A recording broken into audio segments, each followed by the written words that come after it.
What would happen if a captured submarine could change the entire course of World War II?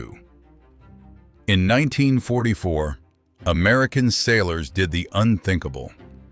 They captured a Nazi German U-boat alive in the middle of the Atlantic Ocean. What they found inside was not just equipment, but a secret that could reshape the war. This was the moment the ocean revealed Hitler's secret weapon.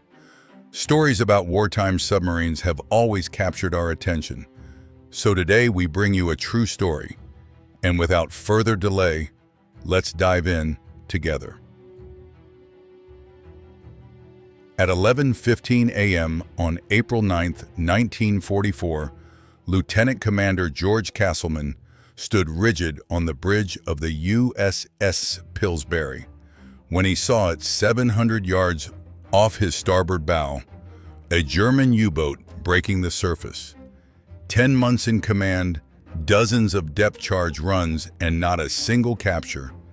And now, suddenly this. The submarine clawing its way out of the Atlantic was U-515, commanded by one of Germany's deadliest aces, Werner Henke, a man who had already sent 25 Allied ships to the bottom.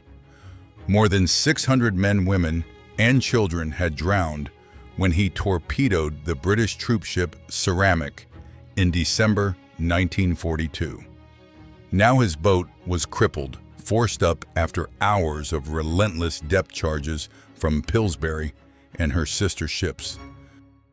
The ocean churned violently around the hull as German sailors poured onto the deck. Some rushed to man the guns.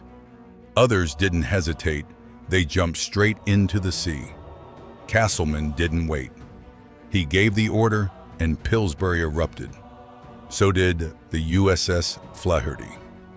Machine guns hammered the conning tower, tracers tore through steel, and overhead aircraft roared in low rockets, slicing across the water. It was chaos noise, smoke fire, and then just minutes later, it was over. The bow of U-515 tilted slowly, unnaturally toward the sky, before the submarine slid backward, dragged down into the dark Atlantic, and gone. 44 German sailors were pulled from the water, including Henke himself. By every measure, it was a victory, a clean kill, another U-boat erased. But Captain Daniel Gallery, commander of the escort carrier USS Guadalcanal, and the entire hunter-killer group wasn't celebrating. He was thinking because he had seen something the others hadn't. Opportunity. U-515 had remained afloat for nearly 10 minutes before sinking. 10 minutes. And in that time, his ships had done exactly what they were trained to do, destroy the enemy. But Gallery saw the gap. If he had been ready, if boarding teams had been trained, they could have taken the submarine intact, captured it. And what that meant was staggering German code books, Enigma machines, torpedo systems, acoustic, homing technology, the kind of intelligence that could shift the entire war at sea. The Allies had been trying to break German naval codes for years, and a single captured U-boat could hand them everything. But there was a problem. No American warship had captured an enemy vessel at sea since 1815, the War of 1812, 129 years. The U.S. Navy didn't train for boarding actions. There were no manuals, no procedures, no doctrine. Most officers didn't even believe it was possible. Gallery did, and he made a decision. He would change the rules. The reality, however, was brutal. German U-boat crews were trained for one thing above all else: never let the boat be taken. The moment they surfaced, they moved fast. Sea valves opened, demolition charges were set, code books destroyed, equipment smashed. If American sailors reached that submarine, They wouldn't be boarding a prize, they'd be boarding a sinking bomb. And the Germans would rather die than surrender their secrets. The numbers told the story. In 1943 alone, U-boats had sunk over 300 Allied merchant ships.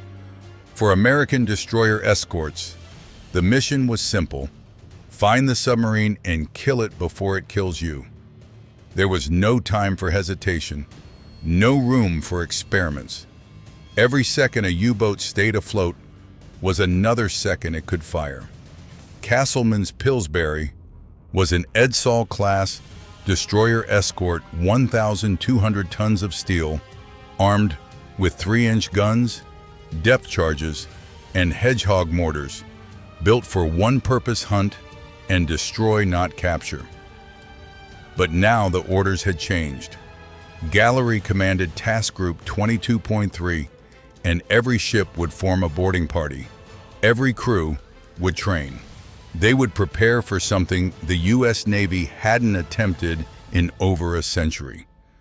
And on their next patrol, they wouldn't just hunt U-boats, they would try to take one alive, an impossible mission, or at least one that had always been. If you were standing on that bridge watching a crippled U-boat struggle on the surface, would you follow orders and destroy it, or risk everything to capture it? Because next time, that's exactly what they plan to do. Hit like and subscribe and stay with us to see how one bold decision changed naval warfare forever. Back to Pillsbury when the task group returned to Norfolk in late April. Castleman gathered his best men and told them something almost unbelievable. They weren't just going to hunt submarines anymore, they were going to board one, capture it, and they had only 6 weeks to figure out how. On May 15, 1944, Pillsbury sailed under the cover of a routine anti-submarine patrol, but behind that mission was a secret order from the highest levels of Naval Command: bring a U-boat back alive. The boarding party would be just 8 men, led by Lieutenant Junior Grade Albert David, a 41-year-old veteran who had spent 25 years rising through the ranks. He wasn't a commando. He wasn't trained for raids. He was an engineer, a man who understood valves, flooding systems, and how ships stayed afloat. That knowledge would now decide everything, because no one in the U.S. Navy had done this before, not in over a century. Training began immediately. Every day on the fantail, David drilled his men climbing rails, jumping from a whaleboat onto a moving deck, repeating until every motion became instinct. They studied intelligence photos and technical drawings, memorizing the layout of a German Type 9 submarine, every hatch, every compartment, every valve, because what they were preparing for would be chaos. A surfaced U-boat wouldn't sit still. It would turn unpredictably, likely damaged its deck, slick with seawater and fuel oil, with German sailors possibly still on board, armed and desperate. At any second, the submarine could dive, dragging everyone down with it, and worse than that were the scuttling charges. German crews were trained to never let their boats be captured, so the moment they surfaced under attack, demolition charges were armed, and sea valves opened, flooding the submarine from within. That meant even if David's team made it aboard, they would be stepping into a sinking vessel rigged to explode with only 3 to 5 minutes before catastrophic flooding. In that time, they had to find and disarm explosives, locate and shut sea valves, and stop every scuttling measure already in motion, all inside a dark, cramped, unfamiliar submarine, with water rising around them, using nothing more than wrenches, flashlights, and sidearms. During the 3-week voyage, Captain Gallery refined the plan with his commanders. The rules were clear. When a U-boat surfaced, they would not destroy it.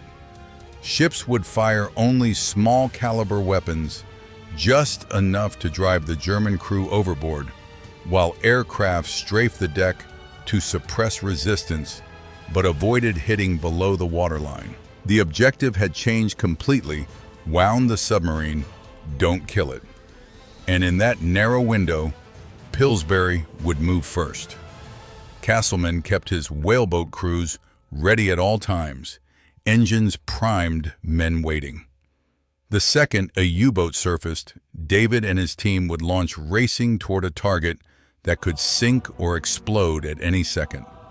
There were no guarantees because intelligence suggested German crews could scuttle a submarine in under 4 minutes, meaning if David's team was even seconds too slow, they would go down with it. The task group sailed south toward the Cape Verde Islands, where U-boat activity had been reported along vital shipping lanes. Aircraft from Guadalcanal flew constant patrols overhead, scanning for any sign beneath the waves. But day after day, there was nothing. No contact, no enemy, just open ocean. The tension grew heavier as the waiting stretched on, and still David drilled his men relentlessly until every movement became automatic. Every second accounted for because they had trained for the impossible, and now all they could do was wait for it to finally appear. On the morning of June 4th, 1944, the task group was 150 miles west of Cape Blanco, already turning toward Casablanca to refuel.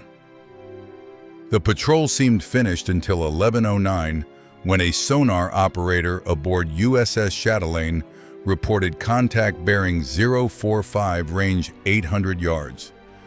A submarine was moving underwater, heading straight toward the carrier Guadalcanal. 6 weeks of training had come down to this moment, and now they had only minutes. Chatelaine turned sharply and accelerated toward the target as two Wildcat fighters dove low overhead, spotting the dark shape just beneath the surface. They opened fire, stitching lines of spray across the ocean to mark the submarine's position. At 11:16, Chatelaine released a pattern of depth charges. The sea exploded upward in towering white columns, and oil quickly spread across the surface. The submarine had been hit. Just 6.5 minutes later, the U-boat burst out of the water 700 yards away, rising bow first, its gray hull streaming seawater.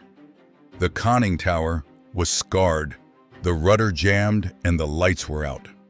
Water poured through damaged pipes as the submarine began circling helplessly at 5 or 6 knots, unable to steer.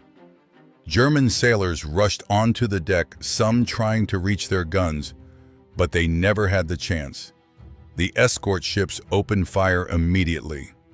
Machine gun rounds struck the conning tower. One sailor fell, and the rest raised their hands before jumping into the Atlantic. From the bridge of Pillsbury, Castleman watched the crippled submarine spiral across the water. This was the moment. He gave the order. The whaleboat was lowered, and Lieutenant Albert David and his 8-man team were already moving. They dropped in and sped toward the circling U-boat, steering directly into its path. The submarine was still moving, still turning. They had to intercept it like hunters chasing a wounded animal. The whaleboat cut inside the submarine's arc, the gray hull growing larger by the second. Oil coated the water around them, and German sailors struggled nearby, shouting for help, but David ignored them. His focus never left the target. The boat pulled alongside, and the men grabbed onto the slick hull, hauling themselves up one by one. Beneath their feet, the submarine rolled, still circling, still sinking by the stern. A dead German sailor lay near the conning tower hatch. No resistance remained. David didn't hesitate. He dropped through the hatch into the control room. Inside it was nearly dark, lit only by dim red emergency lights. Water sprayed from broken pipes and the deck tilted under his boots. Somewhere below, he could hear seawater rushing in. The Germans had already opened the sea valves. The submarine was flooding. They had minutes, maybe less. His men spread out instantly, moving through narrow compartments they had only studied on paper. One found the sea strainer valve, a large opening feeding water directly into the submarine. The cover had been removed and thrown aside. He found it nearby and forced it back into place, tightening it down as the flooding began to slow. Others searched for demolition charges, and they found them 13 in total, hidden throughout the engine room torpedo compartments and control spaces. Each one had to be disarmed. Working in near darkness, knee-deep in oily water, they traced wires, removed detonators, and shut down the explosives one by one. Every second mattered. Outside, the situation grew even more dangerous. The U-boat, still without steering, continued circling now, drifting directly toward Pillsbury. Castleman maneuvered to avoid a collision, but the whaleboat was crushed between the two hulls, flooding 3 compartments on Pillsbury. Still, the boarding party stayed. Inside the submarine, David and his men kept working, closing valves, disabling charges, fighting the rising water and the ticking clock. Slowly, the flooding began to ease. The explosives were neutralized. The submarine settled in the water, but it did not sink. Against every expectation, against everything the Navy believed possible, they had stopped it. Where are you watching from tonight?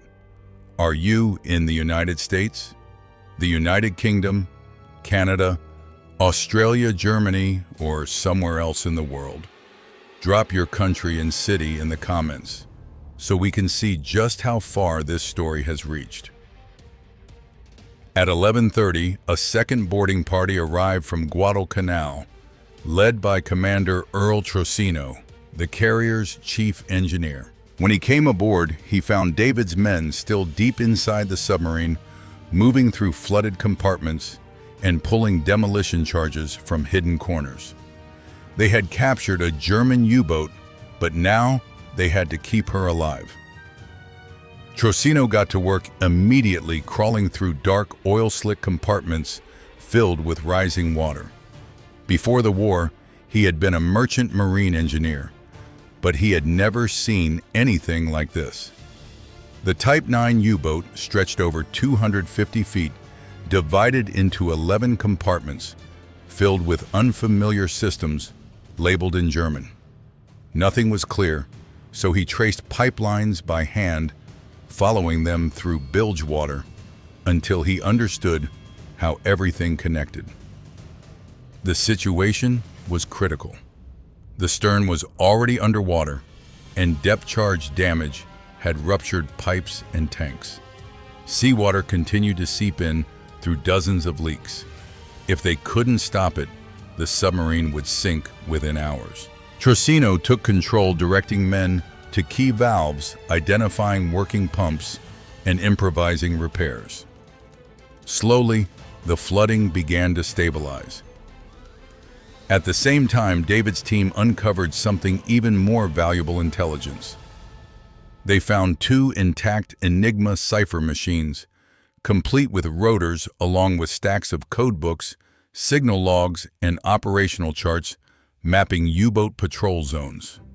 In total, over 900 pounds of classified German material. For Allied codebreakers, this was a breakthrough, something that could unlock months of encrypted communications. Then came another discovery. In the forward torpedo room, they found 2 acoustic homing torpedoes, Zaunkönig. These weapons could track sound locking onto ship propellers. The Allies had only heard rumors. Now they could study them and learn how to survive them. But the victory came with a dangerous problem. Captain Gallery now commanded a task group protecting a captured U-boat 150 miles off the African coast, barely afloat, and seen by over 3,000 American sailors. If the Germans discovered U-505 had been captured intact, they would immediately change their codes and everything would be lost. Gallery ordered total secrecy, no radio messages, no written reports, nothing in official logs. The 58 German prisoners, including their captain, were isolated aboard Guadalcanal, cut off from all communication. Then new orders arrived. Instead of Casablanca, the submarine would be towed to Bermuda, 2,500 miles across the Atlantic. Timing was critical. The Allies were preparing for the invasion of Normandy. If German command learned their codes were compromised just days before D-Day, the consequences could be catastrophic. They had to keep the secret in the submarine alive. Pillsbury tried to take the U-boat under tow, but damage from the earlier collision had flooded 3 compartments. She couldn't hold the strain, so Guadalcanal took over rigging a tow line and beginning the slow journey north. 15 days across open ocean. Storms threatened to swamp the weakened submarine. Salvage crews remained on board around the clock, pumping water sealing leaks, fighting to keep her afloat.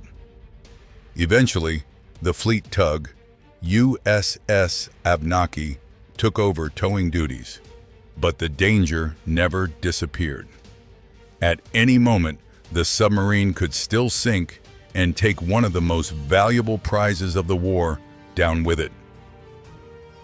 On June 19th, the task group entered Port Royal Bay, Bermuda, where the captured U-boat was immediately hidden in a remote section of the naval base. Her identity was erased, repainted to conceal her German origins, and quietly renamed USS Nemo. The 58 German prisoners were transferred to a secret camp in Louisiana, cut off from the outside world. The Red Cross was denied access, and their families in Germany were told they were missing, presumed dead. The truth would remain hidden until 1947. Admiral Ernest King, Commander-in-Chief of the United States Fleet, personally reviewed the captured intelligence. The value was undeniable, especially the code books, but so was the risk. Captain Gallery had gambled everything. If the operation had failed, or if the Germans discovered their codes were compromised, the consequences could have been catastrophic. Gallery was awarded the Legion of Merit, but also given a quiet warning the secrecy had to hold at all costs. And it did. The German Navy never learned what happened to U-505. Admiral Karl Dönitz received the submarine's final transmission on June 3rd, reporting her position off the African coast and her return to base in France.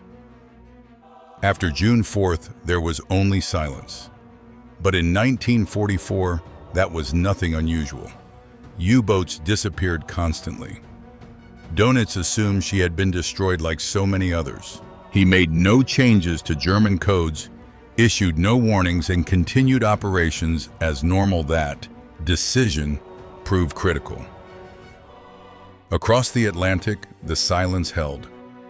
Over 3,000 American sailors had witnessed the capture, yet not one spoke of it. No letters, no diary entries, nothing. Gallery had made it clear, if the secret got out, Allied lives would be lost. The men understood, and the secret remained intact. Within weeks, the captured materials reached Bletchley Park in England. British codebreakers immediately put them to use. The Enigma machines confirmed their understanding of German encryption, and the code books provided current settings. Messages that had once been unreadable suddenly became clear.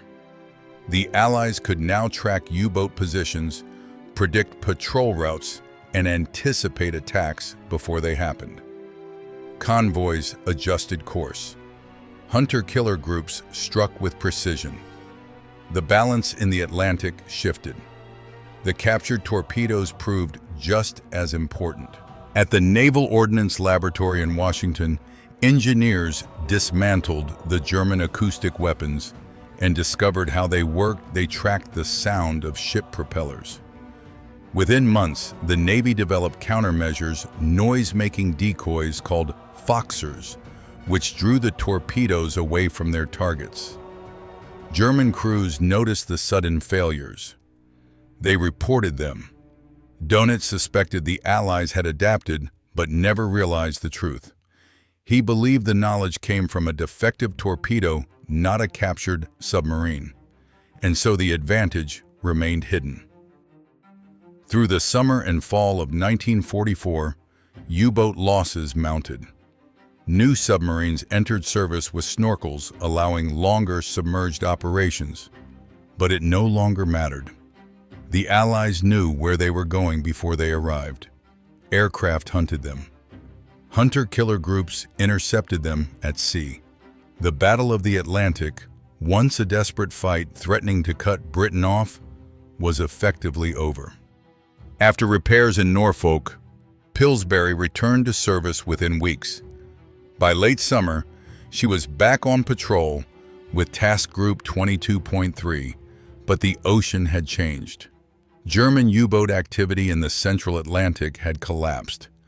The few remaining submarines stayed close to Europe or operated far from Allied air power. The war in Europe was nearing its end, and the capture of one submarine, one impossible mission, had helped turn the tide. Did anyone in your family serve in World War II? Maybe in the US, the UK, Germany, Japan, or another country? Share their story, their role, or even just their name in the comments. These personal histories matter, and together they help keep the memory of that generation alive. By April 1945, Allied armies had crossed the Rhine and were driving into Germany while Soviet forces closed in on Berlin. The Third Reich was collapsing, but the U-boat war was not over. German Naval Command prepared one final gamble.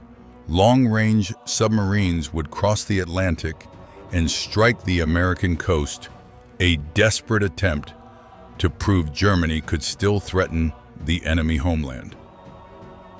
On April 8, 1945, Pillsbury sailed from Norfolk as part of Operation Teardrop, a mission born from fear. Intelligence had detected German submarines heading west, and rumors suggested they might carry V-1 flying bombs or even V-2 rockets, the same weapons that had devastated London. A single strike on New York or Washington could kill thousands. No one could confirm it, but no one was willing to ignore it. The Navy responded by forming a massive barrier across the Western Atlantic. Escort carriers, destroyer escorts, aircraft, and sonar patrols created a moving net designed to intercept any submarine before it reached American waters. For 2 weeks, they searched through fog and heavy seas. Aircraft scanned from above, while sonar operators listened below. Then on April 16th, the barrier struck. U-235 and U-880 were located and destroyed within hours. Days later, U-518 followed. 3 submarines gone. The system was working, but the threat remained. On April 24th, USS Frederick C. Davis made contact 650 miles northwest of the Azores. A submarine was attempting to slip through the barrier. As the ship maneuvered to attack, the contact vanished, then suddenly reappeared too close. At 8:39, an acoustic torpedo slammed into her port side. The explosion tore the ship apart. The bow sank instantly. The stern remained afloat for only minutes as sailors scrambled into the sea. 115 men were lost. Only 77 survived. It would be the last American warship sunk by enemy action in the Atlantic. The attacker was UV-46. Pillsbury was just 12 miles away when the distress call came. Castleman ordered flank speed, and within an hour, 8 destroyer escorts converged on the scene. At 9:23, USS Flaherty made sonar contact and attacked with depth charges, but the submarine slipped away. What followed was a relentless 10-hour hunt. U-546 dove deep, running silent, using thermal layers and electric motors to evade detection, while the escorts swept the ocean with sonar and launched repeated attacks, depth charges, and hedgehog salvos falling in overlapping patterns. By late afternoon, the pressure had taken its toll. The submarine's batteries were nearly exhausted. The air inside foul, the crew pushed to the limit after hours underwater. At 1943, after another punishing attack, U-546 surfaced. The American ships opened fire immediately. In a final act of defiance, the German captain launched 2 torpedoes toward Flaherty. Both missed. Machine gun fire swept the deck, and the crew abandoned ship. 33 survivors were pulled from the water, including Captain Lieutenant Paul Just. The Navy needed answers. Were there more submarines, and were they carrying secret weapons? For days, he was interrogated. Finally, he told the truth. There were no rockets, no V-weapons, no hidden strike against American cities. The submarines carried only standard torpedoes. The threat that had triggered Operation Teardrop had never been real. It was a phantom, a final bluff from a dying Navy. Operation Teardrop had succeeded. 5 of the 7 German submarines sent toward the United States were destroyed, including U-546. The remaining 2 surrendered when Germany capitulated on May 8, 1945. Pillsbury was there for that final chapter as well, escorting U-858 alongside her sister ship Pope to Cape May, New Jersey, after placing a prize crew aboard. The Battle of the Atlantic was over.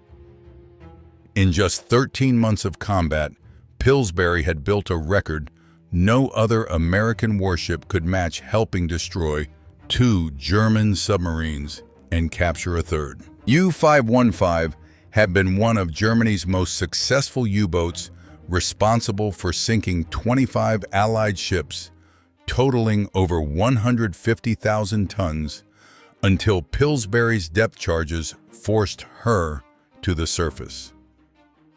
U-505 became the only German submarine captured by American forces during the war, and the intelligence recovered from her Enigma machines, code books, and operational data allowed the Allies to read German naval communications during the critical months surrounding D-Day.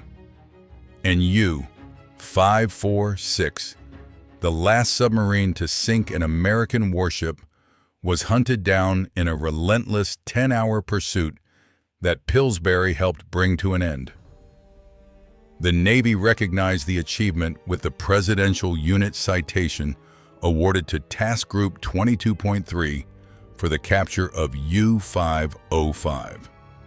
Lieutenant Albert David received the Medal of Honor for leading the boarding party into the submarine, knowing it could sink or explode at any moment, the only Navy Medal of Honor awarded in the Atlantic Theater. His men were also honored with Navy Crosses and Silver Stars. Captain Daniel Gallery received the Legion of Merit, though Admiral Ernest King made it clear the operation had been a dangerous gamble. If the Germans had learned of the capture before D-Day, the consequences could have been severe. After the war, U-505 was finally revealed to the public. Repainted and restored, she toured American ports as part of a war bond campaign, allowing civilians to walk through the submarine that had once nearly been lost to the ocean. The campaign raised millions, and the secret that thousands of sailors had protected for months was finally told. The Navy initially planned to sink the submarine as a target, but Gallery refused to let that happen. Now a rear admiral, he pushed to preserve her as a memorial. He convinced leaders in Chicago to bring the submarine to the city, where the Museum of Science and Industry agreed to display her. In 1954, U-505 made one final journey, towed from the Atlantic through the Gulf of Mexico and up the Mississippi River system to Chicago. The final stretch required hauling the 750-ton submarine across city streets on massive rollers. Thousands gathered to watch as the former German war machine slowly moved through their neighborhoods. A weapon that once hunted in the Atlantic, now preserved as a reminder of a war, of a risk, and of one impossible mission that helped change its course. On September 25, 1954, Fleet Admiral William Halsey officially dedicated U-505 as a permanent war memorial. Placed on the grounds of the Museum of Science and Industry in Chicago, the submarine became something extraordinary, a place where visitors could walk the same narrow passages that Albert David and his men had entered a decade earlier. But David himself would never see it. He died of a heart attack on September 17, 1945, just 3 weeks before he was scheduled to receive the Medal of Honor. He was only 43. President Harry Truman presented the medal to his widow, Linda May David, at the White House soon after. Years later, the Navy named a destroyer escort in his honor, USS Albert David, commissioned in 1968. George Castleman returned quietly to civilian life, leaving behind the Atlantic and the war that had defined him. Like many of his generation, he rarely spoke about it. Pillsbury, the ship that had hunted, fought, and helped capture a German submarine, was decommissioned in 1947, briefly returned to service during the Cold War, and finally scrapped in 1966. No monument marks her. No museum preserves her hull. She exists now only in records and memory. But U-505 endured. In 2004, the museum completed a major renovation, moving the submarine indoors into a climate-controlled underground hall. Today, visitors can step inside and see her almost exactly as she was in June 1944. The control room, the valves, the tight corridors where water once rose and time was running out. Nearby, Albert David's Medal of Honor is displayed along with the Enigma machines, codebooks, and torpedoes. His team recovered artifacts that once changed the course of the war. More than 30 million people have visited since 1954. They walk through the submarine. They stand where 8 men risked everything to save a sinking enemy vessel. And they witness a moment that has never been repeated, the only time since the War of 1812 that the United States Navy captured an enemy warship at sea. If this story stayed with you, take a second and hit like. It helps more people discover stories like this.